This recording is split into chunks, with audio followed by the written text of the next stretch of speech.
Ladies and gentlemen, welcome to the Above the Bar podcast, where each week we belly up to the bar with a new guest, find out what they do, who they are, and what makes them great. So sit back, relax, and enjoy.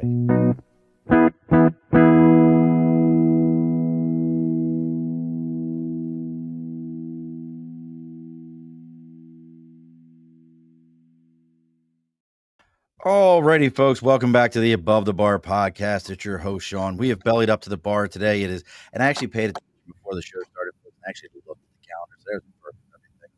And it is June 25th here. So, that being said, to celebrate the end, I guess, well, this is where I'm not celebrating anything, but I like food and I like people. So, I found a person who likes food and consults people, but not on food. So we're going to just tie it all together. So joining us, and look, folks, I'm in the capital region of New York, so we're going to end up with a lot of people in the capital region. And he's got a great name. And nothing would make for a graver situation than not go ahead and introduce our guest in the best way possible. So joining us all the way from the capital region of New York, it's Mr. Paul Graver. Hello, Sean. Thanks for having me. Absolutely, brother. So I'm glad to have you on. We're going to be talking to Paul about what it takes to leave a successful career where you've built, your brand, you've become that entrepreneur. If you don't know what that name means, folks, that's basically you've created your brand within another company. Yeah. It's also about, hey, how do you go from being that entrepreneur to saying, yeah, I think I'm going to go ahead and drop those 20 some years of what I was doing and start my own thing. Does that sound about right, Paul? Sure. The easy answer is get fired. Yeah. Well, that is, look, you do that too. I mean, that's one way to do it. Yeah. So we're going to be talking about that. But before we get too far, as always, folks, let's get into this a little bit of housekeeping. So over my right shoulder, we got the big board for Sticker and a Cause.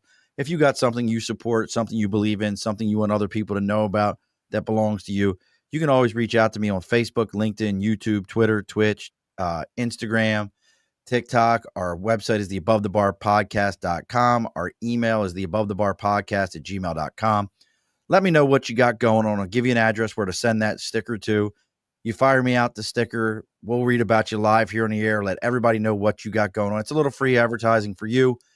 As I always say, we like to take care of everybody that bellies up to the bar with us here. But we also got to talk about the people that pay the bills around here. And that's Budget Blinds of East Greenbush, Hudson and Coxsackie, and Schoharie, New York. North America's largest custom window treatment company. They even have places all the way up into Canada. They specialize in everything from blinds, drapes, shutters, shades, tint, you name it. They have an option for you on your windows. And for the rest of this month, it's 20% off of all products, another 5% off of anything that is motorized. And as we always say around here, if you tell them that you're there to belly up to the bar, you let them know that, they're going to take an additional 5% off. So that means if you got some motorized shades you're looking at, folks, you could be getting 30% off that order. And just for hanging out and watching the show with us. So make sure you're checking out Budget Blinds of East Greenbush, Hudson and Coxsackie, and Schoharie, New York, your largest custom window treatment company in North America. So, all right, Paul, how are you today? So let's start with this. So Paul was prepared. I got to grab something here real quick. All right. Hold on. Because Paul was way more prepared than I was. I left my glass. Like I brought down fresh, clean glasses. And I left my glass sitting there. So that's a nice Pilsner glass, I would say. I would consider that a Pilsner glass. Yeah. I mean, it's a nice glass. I got a nice IPA over here, nice and chilled and ready to go. Is it a New York IPA? What are we working with today? It is. I got to do a shout out to my friends at Artisanal Brew Works in Wilton, New York.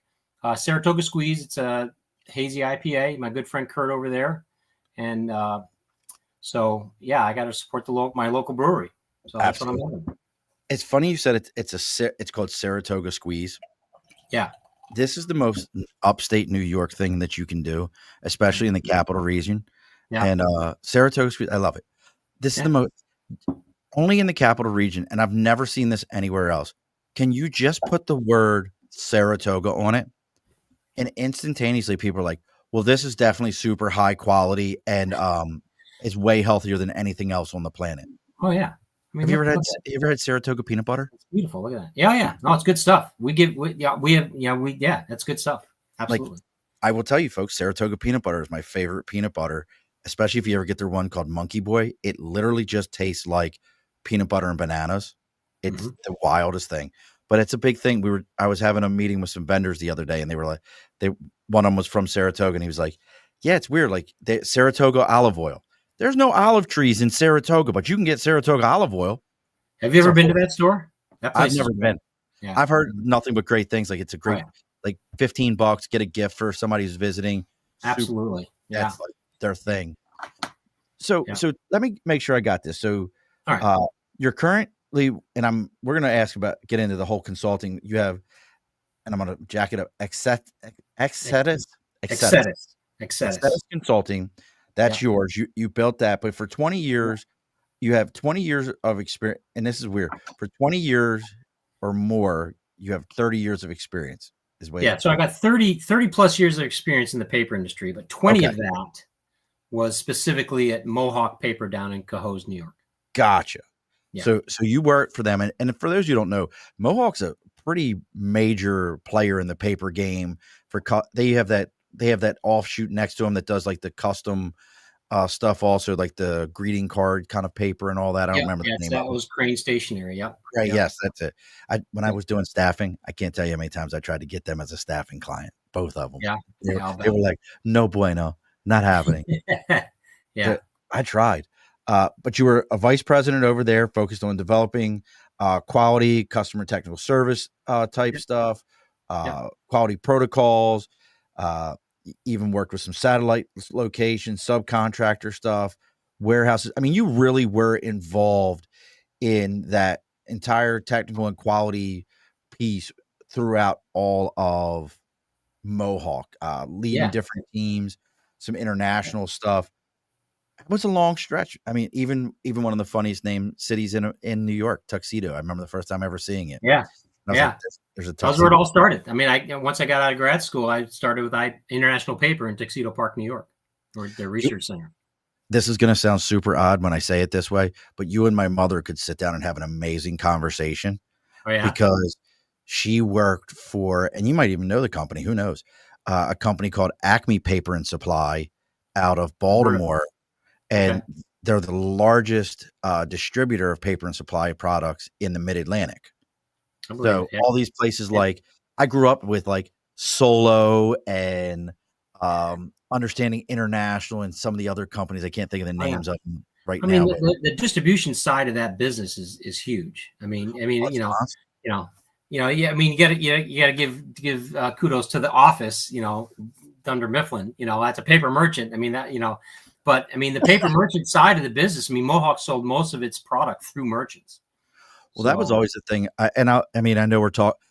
Well, welcome to Paper Time, folks. But I know from like talking to my mom, like, we all think of like the red Solo cup, like, if you didn't know it, folks, you can't buy Solo cups from Solo.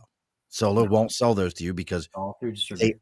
They only go through distributors, and they want those big names, and then they let that distributor push it out because you're just not, you're just not who they want in that sense. And I don't mean that in a mean way. So you're doing this for 30 years. Then what happens? Well, COVID hits and everything goes sideways as everyone experienced in a lot of places. And, Mohawk had to make some pretty hard decisions and, get some numbers down. And, what do? You cut from the top. And, I had to take my lumps. I mean, no hard feelings. I mean, they're a great company. I had a great time there. But they had to do what they had to do. We all know it was a tough time. And absolutely. So, and I look back on it and I said, part of it was, I think, not to my own detriment, but I created a solid team below me, with procedures and policies and documentation and all that stuff, where they could take my role and split it up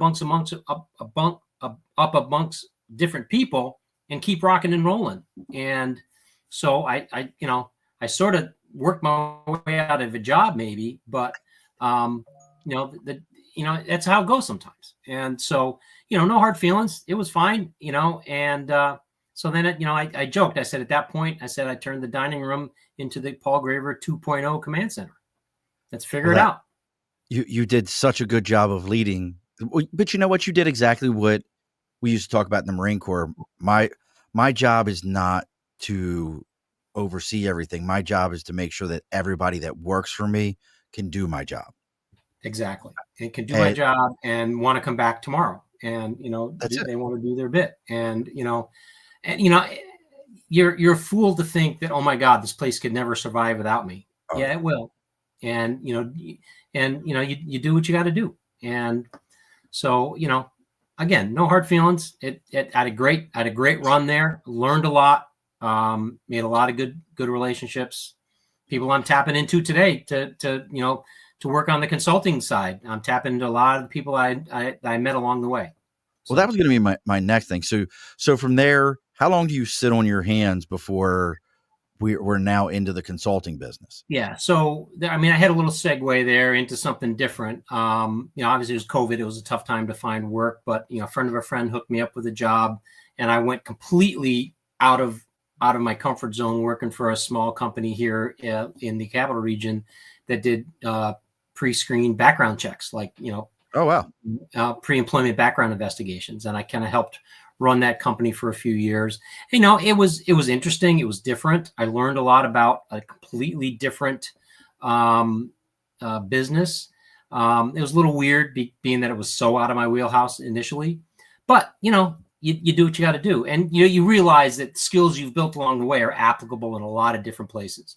So, it was the right thing until it wasn't, so I did that for a while.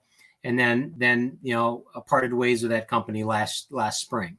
And that's when I'm like, okay, now I really want to be out on my own. Was kind of the enlightening moment where I'm like, you know what? I talked to some people. I was reaching out to these old colleagues, looking for something to do. And people would say, hey, you could consult with us. I'm like, hey, I think I could. And that got the wheels turning. And I'm like, you know what? That's what I'm going to do. And consulting's a weird one for me. So you hear that term all the time. It's overused. It's overused. It really is. So help everybody who's watching it. And look, folks, if you're just joining us, we're talking to Paul Graver. He is I like principal better than I do owner. Or I think it's isn't it a way better term? It is. I'm the principal. Yeah. He's the principal at EXSETIS Consulting, helping companies unlock their potential and drive results. We're also going to talk about Grill Pantry here in a moment also, but tell everybody, like, what is a consultant? Like, if I needed a consultant, what is that? So it's someone with expertise who can come in and help you in specific areas. So, the benefit of working with a consultant is you're gaining, I got 30 plus years of experience. You don't have to go and hire me at the rate that I would expect to get paid you hire me full time. You can bring me in part time. I can come in, do specific things to help you in specific areas with specific expertise, get your team on board, get the results you need, and then I'm out. And you've invested some money in the time that I'm spending with you, but you're not paying my benefits. You're not doing my taxes, all that kind of stuff. So there's a real benefit because it's a more of a almost like a surgical, approach into solving problems, bringing in someone with specific skills to come help you in specific areas to then you move on. Okay.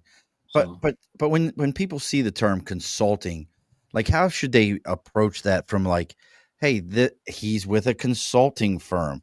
Is it are consulting firms specific to areas? Are they a general term? Like, how does that part of it work? There's a lot of different ones out there. Some are very specific, and they have teams and they deploy different people. Other ones have a bunch of different, departments. They have accounting team, they have a HR team, they have this and that, and they bring in different people to address those kind of things. But I'm a one-man show. I offer what I offer. I do very specific things focused on process improvement, profitability, quality systems, and that's really where I'm going to come in, a very focused approach. So you're focused more on, like, the manufacturing side to it? Well, that's where my kind of target client, I think, is small and mid-sized manufacturing. And I say that in that I think, I'm saying like 25 to 250 employees kind of size is where my head's at, in that companies of that size, typically you have a small management staff. They're all wearing multiple hats. They're all spinning around, dealing with the chaos of the day. No one has time to step back and look at where the opportunities to improve are. What's the data telling you as far as what's happening? And that's where the name of this company came from, EXSETIS. It's a made-up name. I was going to ask you what the hell that meant. So extra set of eyes, which is what I claim to be, a extra set of eyes to help you look at the stuff you don't have time to look at, to get after your pain points, get after your profitability, and move to the next level. So extra set. Okay. Yeah, it's a made up word. I get it. I mean, so it's easy to Google, and the domain was cheap. So listen, you're hitting all the best parts of it right there. So you've got that going on. What was that conversation like though? And I ask all small business owners, all entrepreneurs this question, which is when you have to look at your family and go, so dad's leaving the job that's putting food on the table right now, and I'm just going to go do my own thing. I know what that conversation at my house was like. What was that conversation for you like? Well, I was in a different situation. My two kids are grown and out of the house, both doing very well, being successful in their own world. And so it's just me and my wife now. And so, some of that pressure's off. I mean, I'll be honest with you, Sean, probably about 15, 18 years ago, I was looking at doing a similar thing. Okay. But then when the kids were small, they hadn't gone through college yet. I'm like, all that's in front of you. And you're like, okay, once you get past the fear of losing everything, it sounds like a great idea. It's a little terrifying to jump out on your own. So, I mean, I considered it at that time. That particular thing that I was working on didn't come through. But now I'm in a different point in my life. It's me and my wife. My kids are grown. They're gone. They're successful. They're doing their own thing. And be honest with you, I'm a little tired of working 30 plus years. I mean, I was in manufacturing, 24/7 operation, calls in the middle of the night, crazy weekend schedules, all that kind of stuff. It's, I did my time is the way I look at it. But so now it's like the conversation was, I want to kind of be in control of my own time. My daughter has I have two granddaughters now, so they're little. They're going to be 2 and 4 this August. So we want to be part of their lives. We want to have time to go down and spend with them. We have elderly parents that we're also taking care of. So we want that kind of flex. So I want flexibility in my life. And, so it seemed like it still does like the right thing to do. It's still a little, I tell people it's exciting and terrifying all at the same time, because nothing's given. You gotta work for everything you're going to get. I mean, I have some clients. It's steady, but it's not where I want it to be yet. It's still growing, right? But I'm networking like crazy, doing the whole LinkedIn thing, cold calling, all that stuff. So the sales side of doing something like this on your own is a pretty big lift, and you got to be ready to do it. And it's a commitment to get out there and really,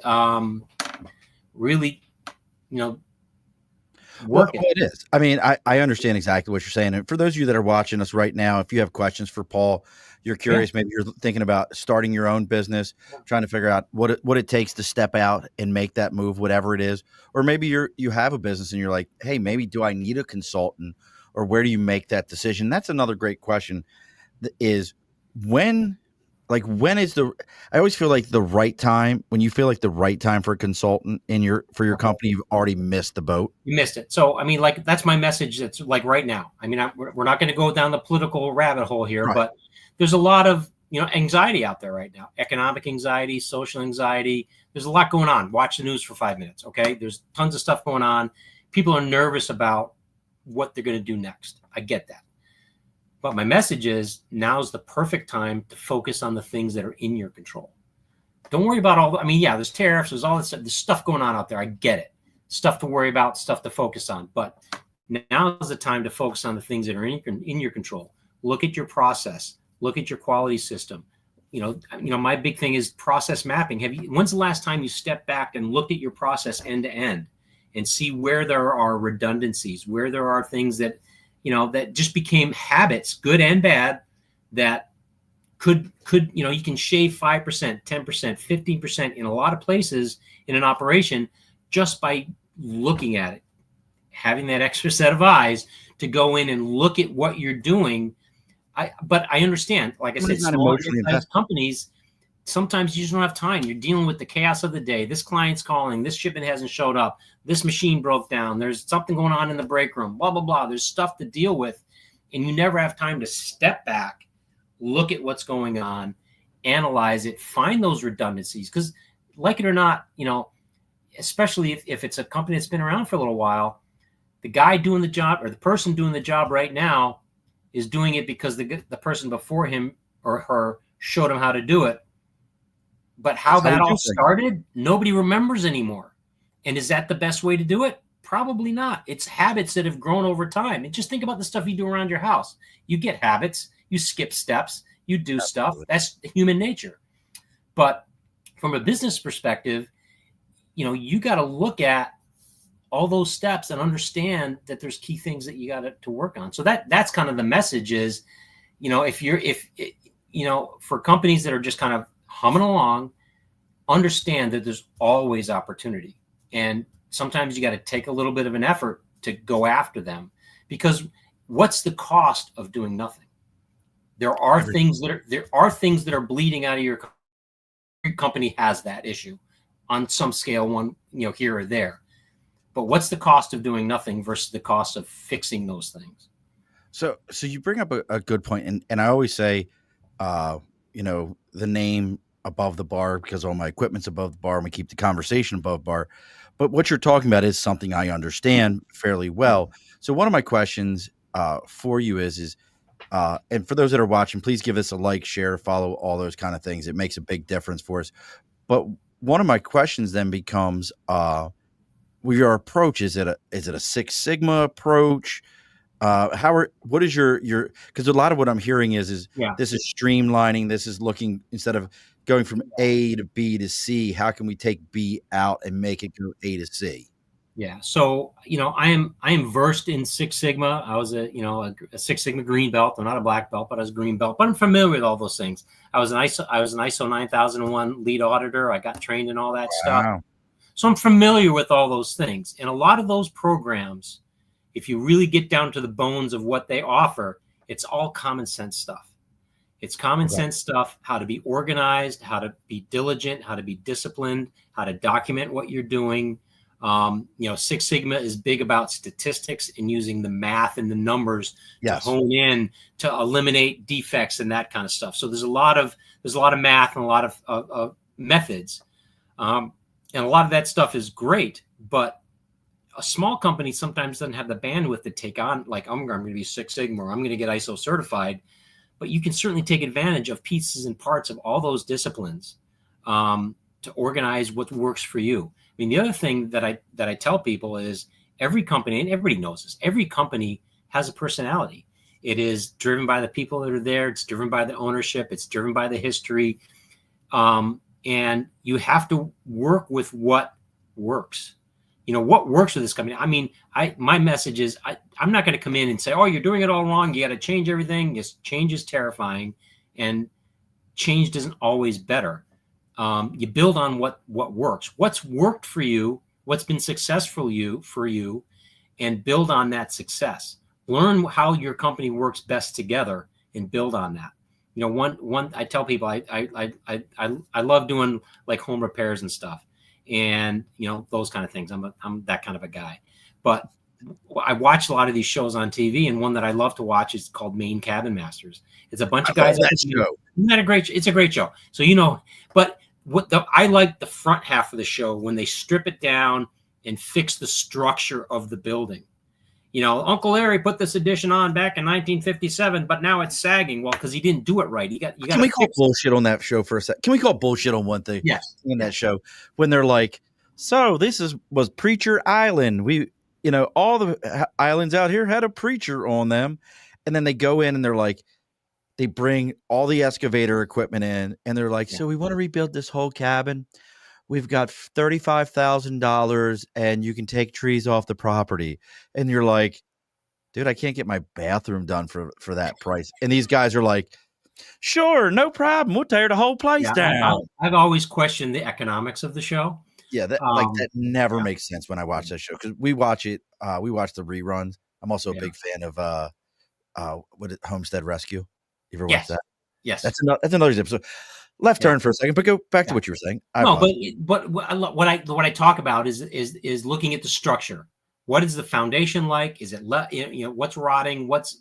How do you build the structure, and then you put all the nice stuff on top of that. But you got to have the structure and the base and the foundation right first, and that's what I talk about with process, with quality systems.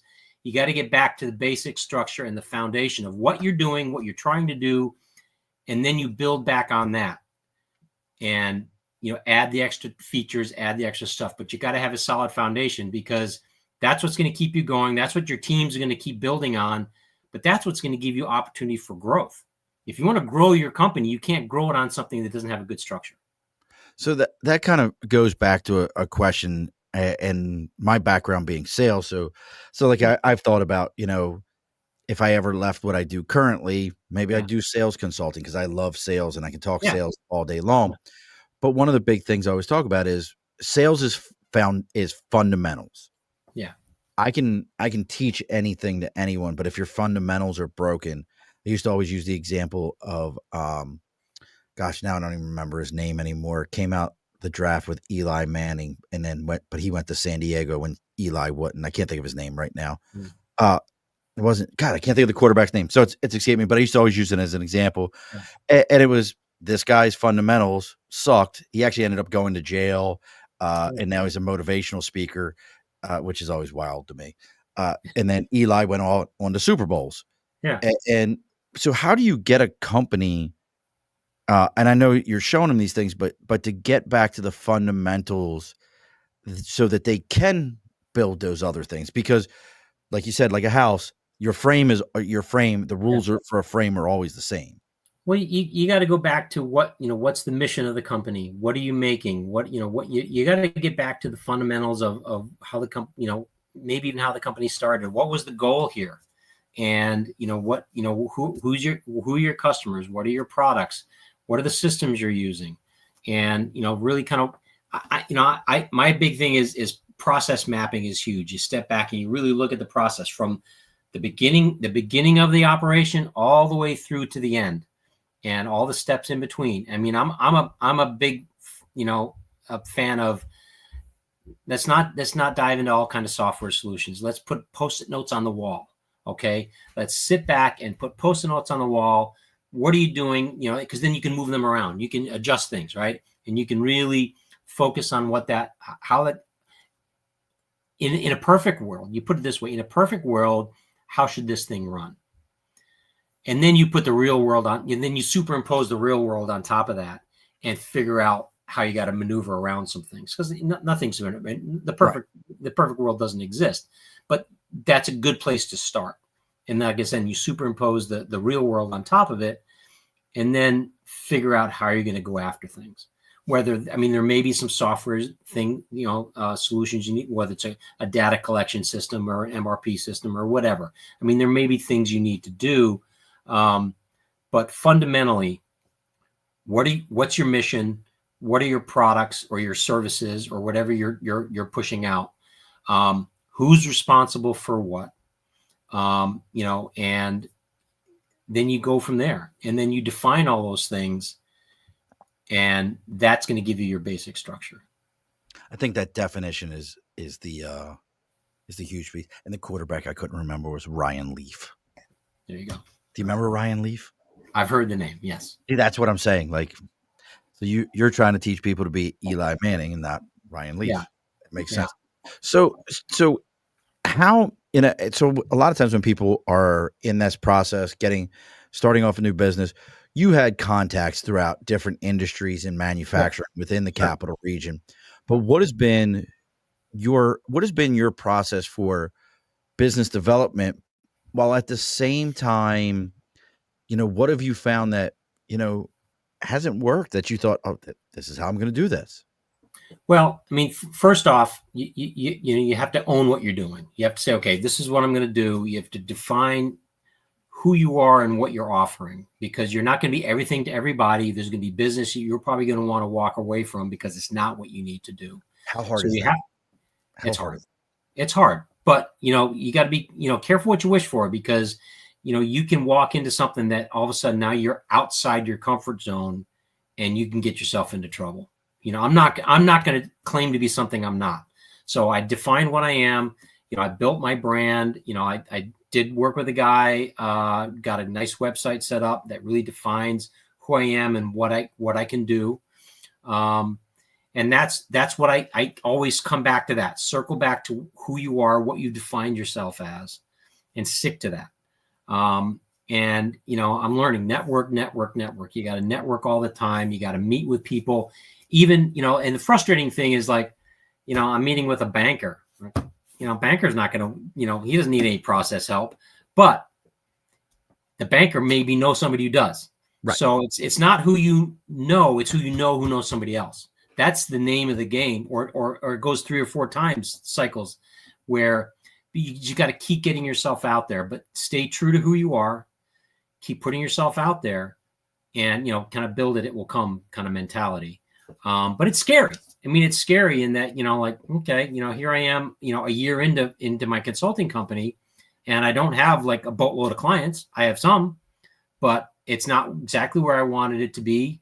But I think what I'm learning is it's a slow process, and you gotta own it. You gotta embrace it and understand that it takes time, especially if I look at what I'm doing.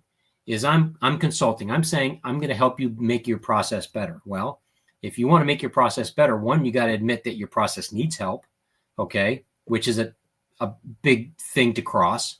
But then it's a trust build. I mean, who's this guy? Who's this Paul Graver guy?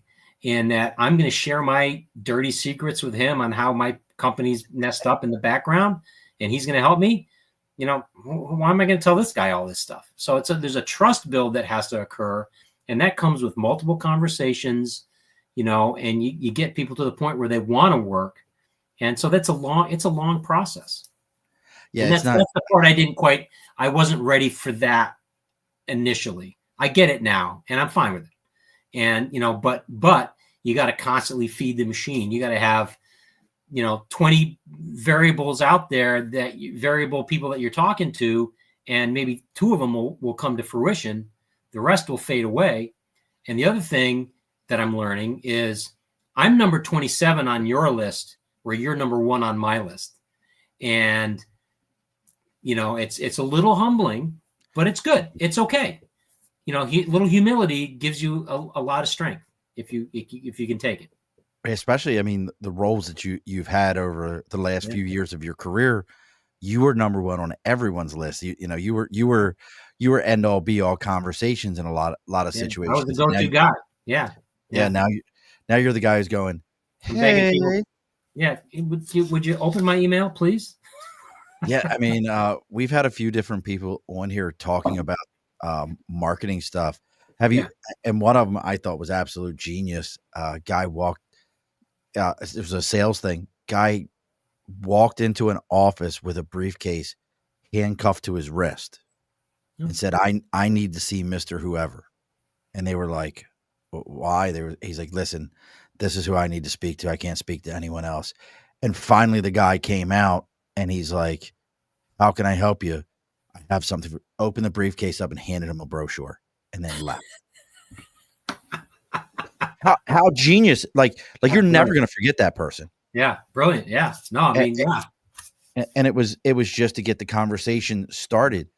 And networking has changed from COVID, where, pre-COVID, you better go walk in if you're going to see someone. During COVID, everybody was like, hey, we'll never walk into an office again. Yeah.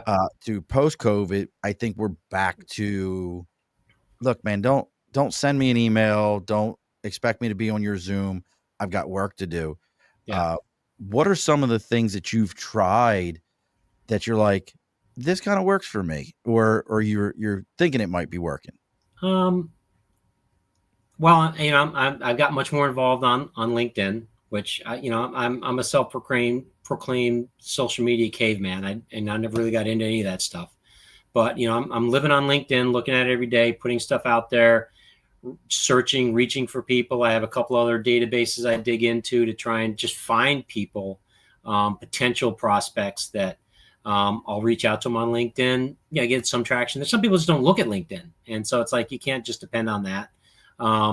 Try to find emails of people, but the big thing is just networking, getting your name out there. I mean, I've joined a couple chambers. I'm out there meeting people.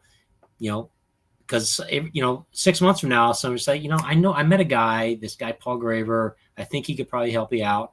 I think he gave me his card. It's here somewhere. Boom, and that's going to come to fruition over time. But it's a slow process.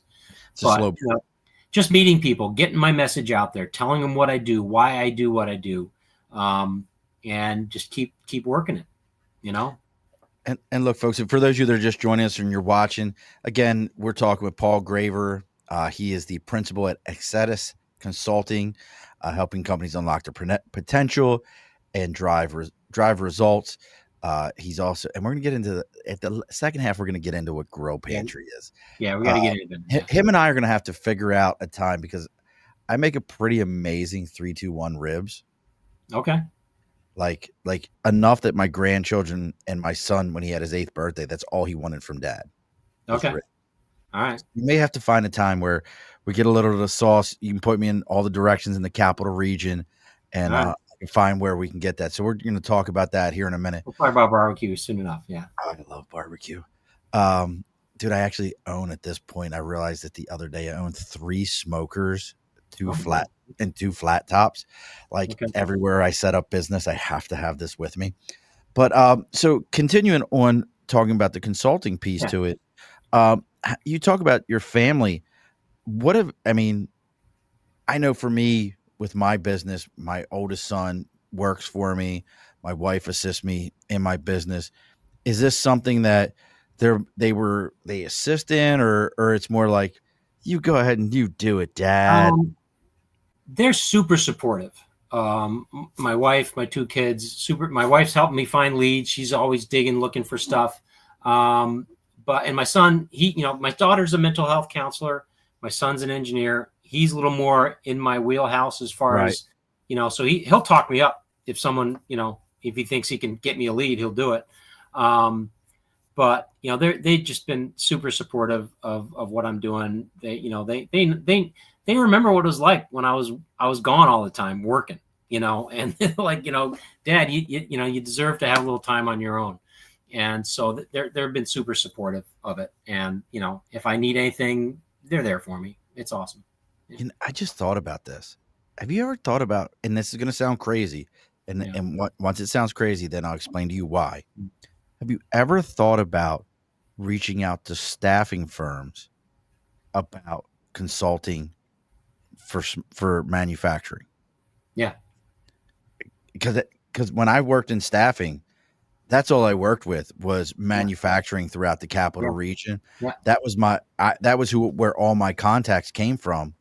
I wanted them because they had large hiring pools they needed, so you knew everyone.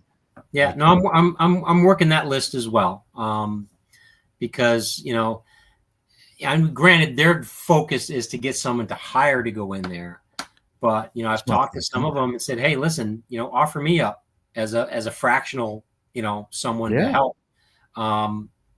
That's always a possibility.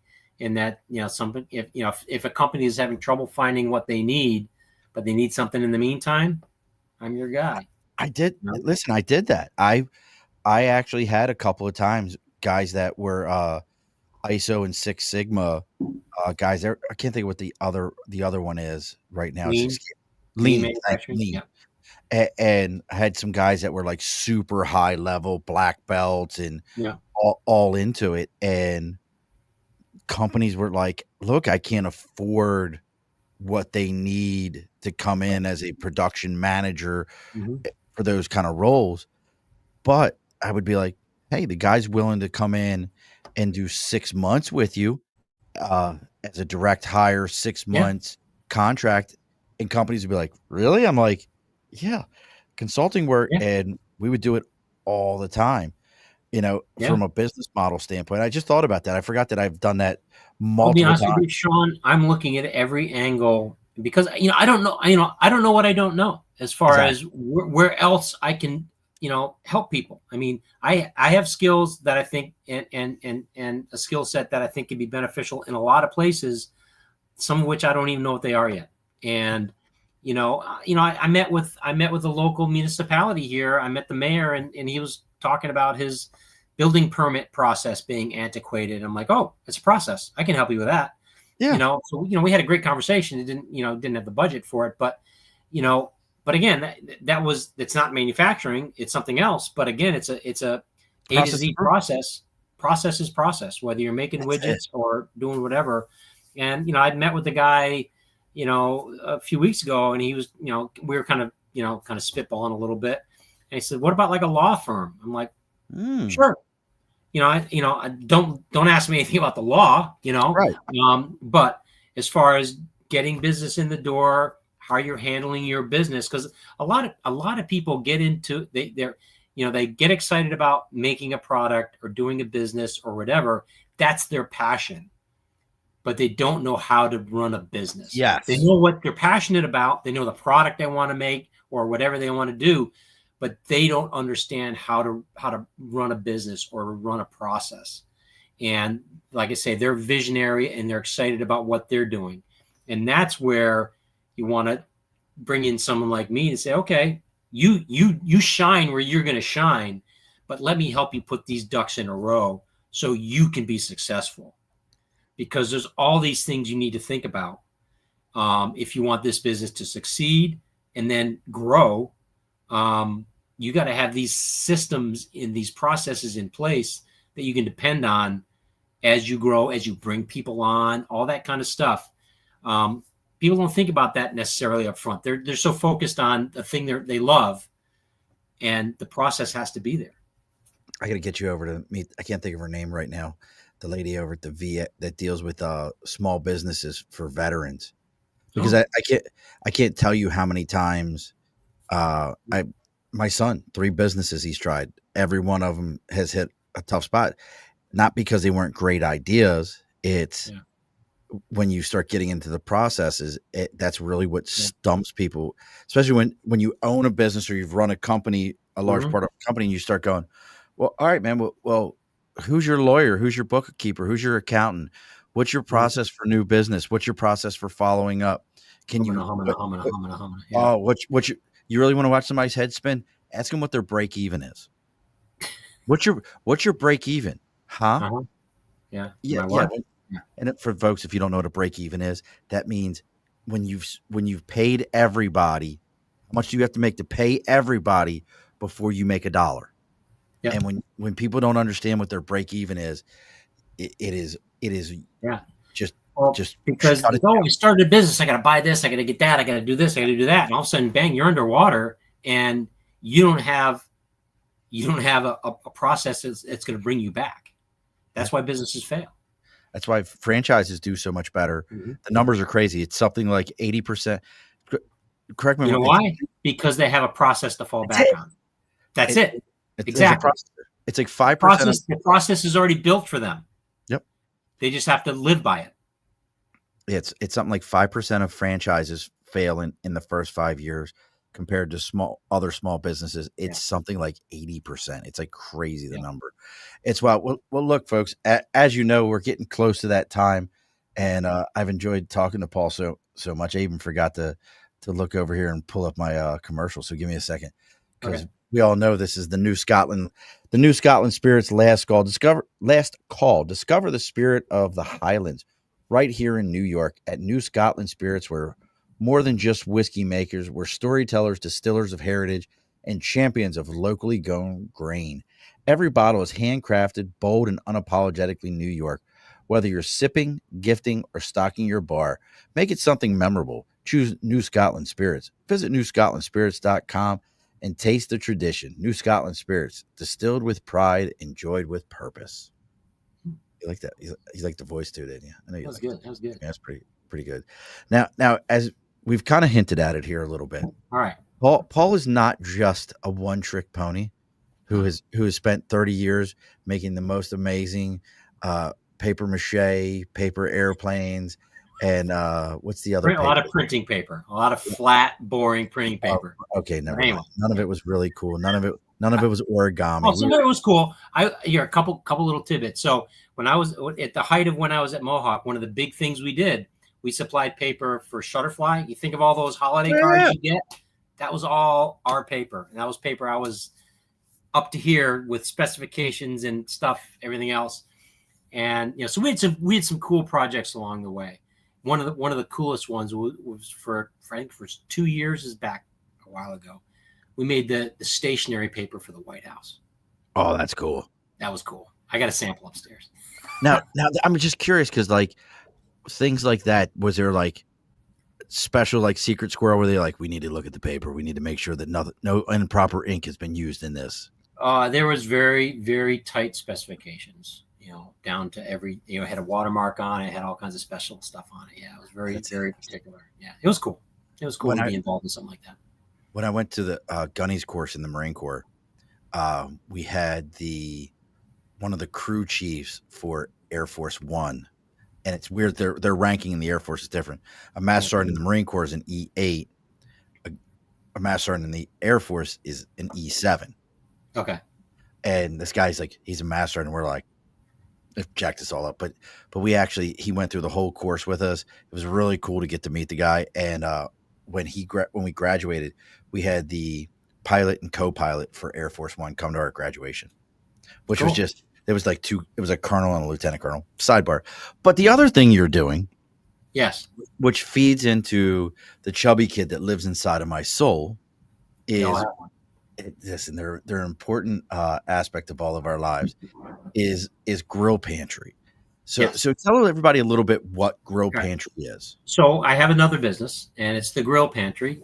Kudos to my wife; she came up with the name, the Grill Pantry. So it's we make barbecue sauce. It's a family business.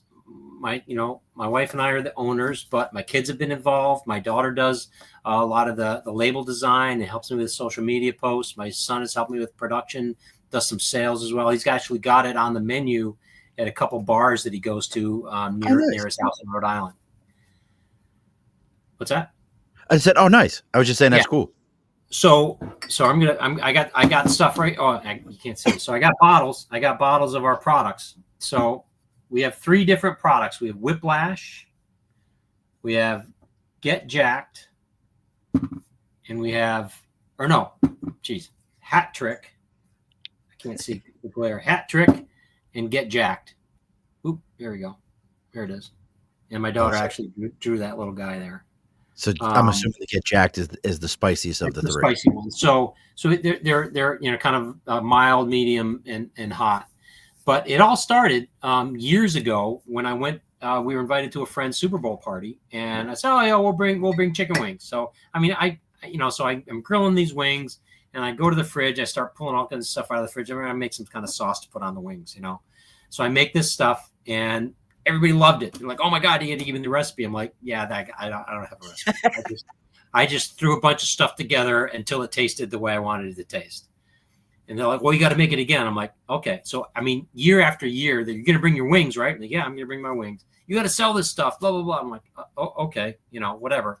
But, so I finally wrote it down. I had to back engineer what I had done and finally wrote it down.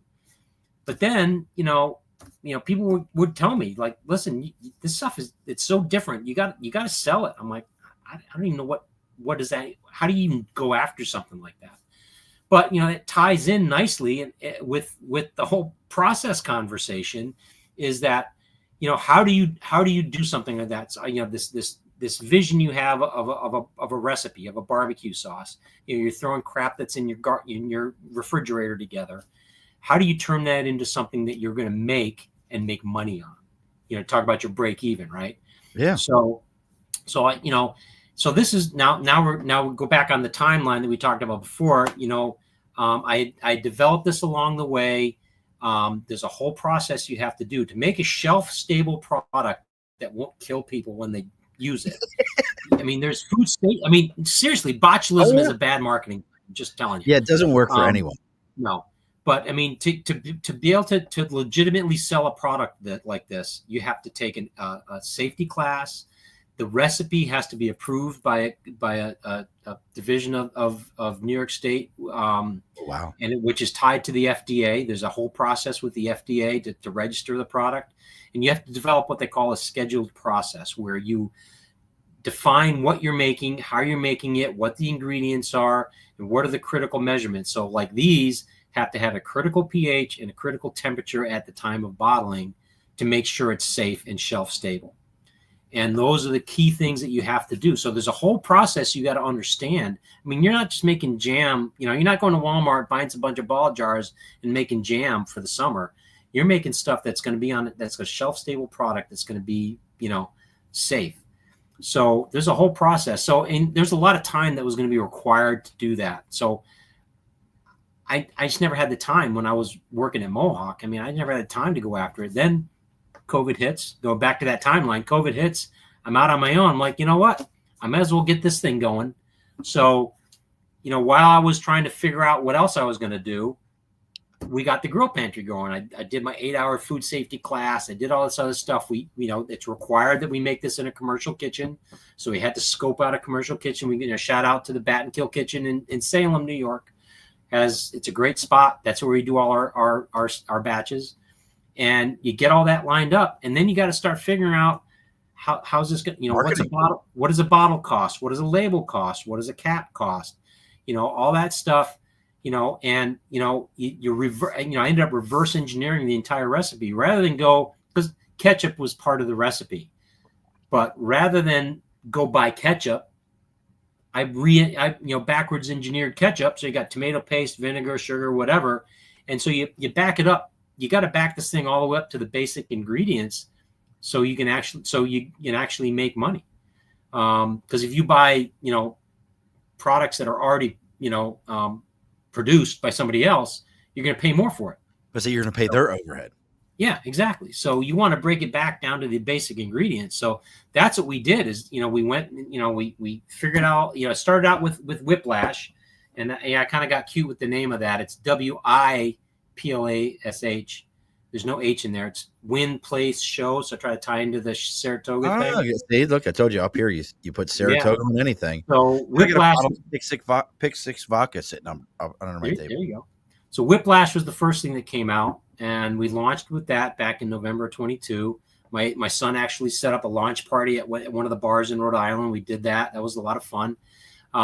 And then following that came the other two sauces, the Get Jacked with it, which is so this was the original wing sauce, the Whiplash. Okay. And it's kind of sweet and tangy with a little bit of heat, not crazy. You'll feel it after a dozen wings, but you won't be crying. And so then we took it up a notch and made Get Jacked. So it's a similar base recipe, but then we added some hickory smoke and a lot more heat. So it's got, again, it's not like one of these ones that it's going to be in a competition to make people cry, but it's got some good heat to it. And then we made a nice kind of mild, sweet and tangy apple hickory. It's called Hat Trick. So it's got hickory, and it has applesauce right in the recipe. So it's got a nice sweet. That's great on like pork. And so if you're gonna do your 3-to-1 ribs, unless you like the spicy, if you like the spicy, that's good on ribs. They're all good on ribs. My little guy's favorite is he likes Wango Tango from Dinosaur. Okay. Which is interesting for an 8-year-old to like that sauce, but that's his go-to. Yeah. But when we do our 3-2-1s, there's a lot of there's apple cider vinegar that they spend 2 hours soaking in apple cider vinegar and brown sugar. So I don't care what the heat is. Yeah. There's so much brown sugar and other stuff that's soaked into there. A little bit of heat on top of it makes them perfect. So, I mean, you mentioned competition. Have you entered them into any competitions, anything like that? I haven't. I don't know. I just, I think Troy. I'm so focused on consulting. I haven't spent much time on that. Well, I mean, tell your son or your daughter Troy Pig Out. I think they still do the Troy Pig Out. I think they still do that. That used to be like a big thing. Where they would go downtown by the riverfront, and you could walk down there. They'd have the police line in the area because guys were smoking stuff all night long in downtown Troy. Yeah, and then we'd walk through and grab different things and try different sauces and all that. That's so awesome. I mean, and you kind It's of already mentioned it, but with the EXSETIS, uh, that process-driven mindset that you have and that production mindset, yeah. how did that help you with finding that commercial kitchen? Like, were you analyzing the commercial kitchens Oh based yeah. on process stuff that you already understood? Also on the equipment they had, all that kind of stuff. And again, because again, in my mind, I'm an engineer. I think of, how are we going to do it? We got to cook it, we got to bottle it, we got to do this, we got to do that. How are we going to manage the process to make it so it's efficient and it gets the job done? And at the end, because you got to be in a commercial kitchen, you got to pay by the hour. So again, all that ties into, again, your break even. How are we going to make money off of this? So this isn't making tons of money, but it's in the black. It's covering itself. So it's, from that perspective, it's a successful business, It's right? winning. Yeah.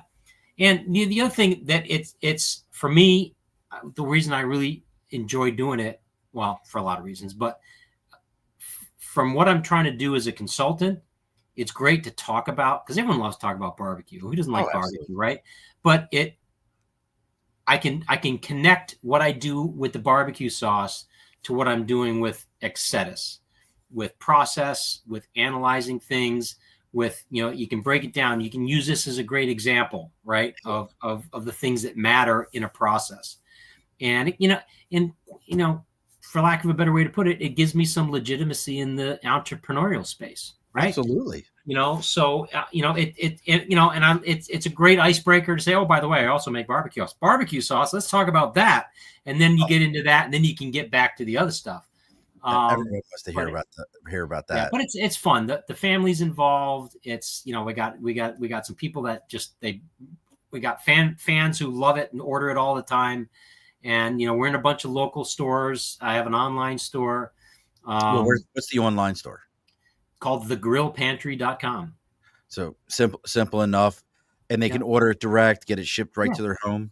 Yep. Yep. And all right, how about in the local area? Because I know you're up in Togo, I'm right? up. Yeah, I'm up in Wilton, up near Okay. Saratoga. So I'm up. We got a few places over the Silo up in Queensbury. A couple butcher shops, the Primal in Saratoga, Nice. Saratoga Dry Aged Cuts, exit 11. I'm at Hand Melon Farm Market at King Dairy, Sanders Butcher Shop in Boston Spa, Clutch. It's a specialty shop up in Greenwich. We got to get you in the Um, Freds. what's that? We got to get you in the Freds. Yeah, I got to get to Fred's. A number of people That's the told me spot. that, and I got to get into Fred's. I know I do. I know I Like do. Fred's is the spot, man. Fred the Yeah, Butcher. I know yeah, we were talking the other day, and also Honest Weight Food Co-op. They're great. They're yeah. great people. Rose mentioned that one the other day. Yeah. Yeah, we have a membership as a family to Okay. Honestly, and what's great about them is they really do push that local vibe. Like they're the kind of place, I can't promise you this, but they're the kind of place where if you were like, "Hey, can I set up a barbecue sampling like Yeah. here at the store?" They'd be like, "Yeah, Oh yeah. you're I've done that with a number of places. And actually, I got a call from a place up in Middlebury or Manchester, Vermont, the La Crusette store up there. They're going to they want me to do a tasting up there in the summertime. So I'm like, all right, I can oh, do that's that. awesome." Yeah. Ooh, you know where I'll tell you my favorite pizza place, and I like barbecue pizza. I don't know if you ever had like barbecue chicken pizza. Oh yeah. I made it Yeah. myself. Have you ever been to Beer Naked Brewery in No. dude? So it's in Wilmington, Vermont. It's called Okay. Beer Naked, and if you look it up, it's either going to pop up Beer Naked Brewery or Beer Naked Pizza. Okay. And they're right there. It's called the 100-mile view. You can look out and see for 100 miles out. Uh, Wow. is what they say. But you can Okay. see the Green Mountains. You're already in. You can see the Berkshires, and you're already in Vermont, whatever mountains those are. But they have their own brewery inside of it. They do brick oven pizzas. Nice. It's got one of those kitschy Vermont stores across the street Yeah. from it, where it's like Yeah. everything is grass fed something. Yeah. Uh, and then next door to it's an actual distillery. Okay. Yeah, it's a really cool spot. Like definitely worth it. Well, look, folks, as we got to get ready to close things up here. Paul's got sauces he needs to go make here for everybody. So, if you're looking to figure out what he's got going on, again, it's EXSETIS Consulting. You can look him up there. If you're looking for that's just EXSETIS.com. EXSETIS.com. You're looking for some good barbecue sauce, grillpantry.com. You can get some barbecue sauce there. I expect to see pictures and recipes from everyone about all these amazing things that they've done and they've made.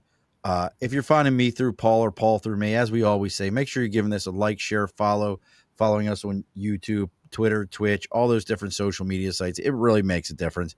I know it sounds cliche. I know it sounds like just another line, like you've listened to your kids on all their little shows say it, but as always, it's that important. And make sure you're joining us every Wednesday at 8 p.m. Eastern Standard Time. Next week, we have a returning guest, Steve Rhodes. Steve was probably on, if I think about it, probably almost 2 years ago. He's got a new podcast called What You Don't Know Yet podcast, where him and he's got a partner just discuss, hey, did you know about this? They each try to kind of throw something at each other about a new thing, what's going on. And he's out in Oregon, which is just the weirdest state, in my opinion. I've determined that Oregon's just like, I talk to people from Oregon, and I don't know if you know this, but psychedelics like psilocybin is legal in Oregon. Oh, I didn't know that. That explains a lot, doesn't it? Yeah, it explains everything. Especially when I had another guest from Oregon. I don't remember if it was Steve or somebody else was like, yeah, dude, like magic mushrooms go right next to the library in my town. You can just go cut them down and take them home. I'm like, are you serious? He's like, absolutely, dude. They're everywhere out here. I'm like, Oregon is special. It's absolutely special. So make sure you're joining us next week. Now, Paul, this is episode 292, I think. 292. Nice. Yep. I've been trying to remember the numbers, which I'm never good at, just not my thing. So with it being episode 292, and I know you've binged all the 291 other ones. We've had extensive conversations every Wednesday. This is a Wednesday. You get to talk to me twice in one day. How about that? I know, twice today. That's perfect. Yeah. I know. And I didn't talk about anything else random as I normally do. I'm really good at that. Just some random shit comes out of my mouth. Oh, yeah. But as we do, and don't log off afterwards, as I tell everyone, but the guest always gets the final word. So what's our final word for tonight? Process is important. Process matters. And, I'm speaking to prospective clients for my consulting company is that, take a look, take the time to look at your process and understand there's opportunities that you can jump on. It's out there. The opportunities are there. You just got to be willing to go after them. And I'm here to help. All righty, folks. Be sure to push your stool in. This has been a Second Front podcast presentation found on Apple, Spotify, and wherever podcasts can be found.